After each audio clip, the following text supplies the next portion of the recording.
दिवसाची सुरुवात येशूबरोबर.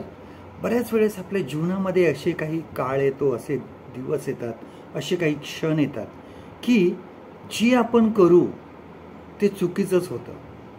अगदी काहीतरी चांगलं करण्याचा प्रयत्न केला तरी त्याच्यामध्ये काहीतरी चुका घडतात. आमच्या कामाच्या ठिकाणी कधी कधी आम्हाला बोलणी खावी लागतात. जीवनामध्ये आम्हाला अपयश येतं, जीवनामध्ये दुःख येतं, मनासारख्या गोष्टी घडत नाहीत आणि अशा वेळेस आपल्याला खूप मनस्ताप होतो. आपल्या मनाची जी शांती आहे ती ढळून जाते. आपल्या जगामध्ये वंशभेद चालू आहेत, अनेक ठिकाणी भेदभाव केले जातात.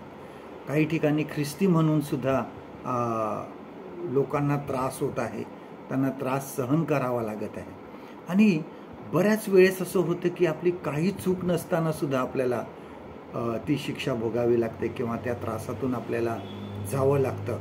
आणि कधीकधी ह्या असं वाटतं की ह्या जीवनामध्ये त्रासच त्रास आहे.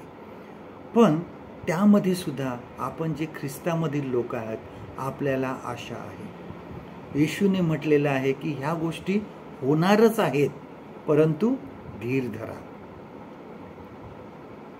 त्रास, परीक्षा ह्याशिवाय आपला ख्रिस्तामधला विश्वास दृढ कसा होणार आहे? ह्या आपल्या जीवनामध्ये गोष्टी होणारच आहेत. पण ख्रिस्ताने आपल्याला वचन दिलेलं आहे की त्याची शांती, त्याची आनंद आणि जीवनावरचा आमचा विजय हा आपल्याला मिळणारच आहे. जीवनामध्ये कितीही संकट आली तरी ख्रिस्तामध्ये खरी शांती आहे, कारण आपली आशा जी आहे ही ख्रिस्तामध्ये आहे. आजचं देवाचं वचन आपल्यासाठी हे आहे, योहान कृत वर्तमान ह्याचा 16वा अध्याय आणि 33वा वचन. Gospel of John chapter 16 and वर्स 33.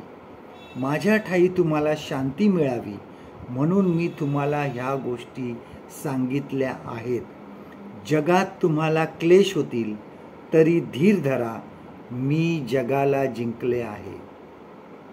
परमेश्वर करू आजचा दिवस तुमचा आशीर्वादित करू.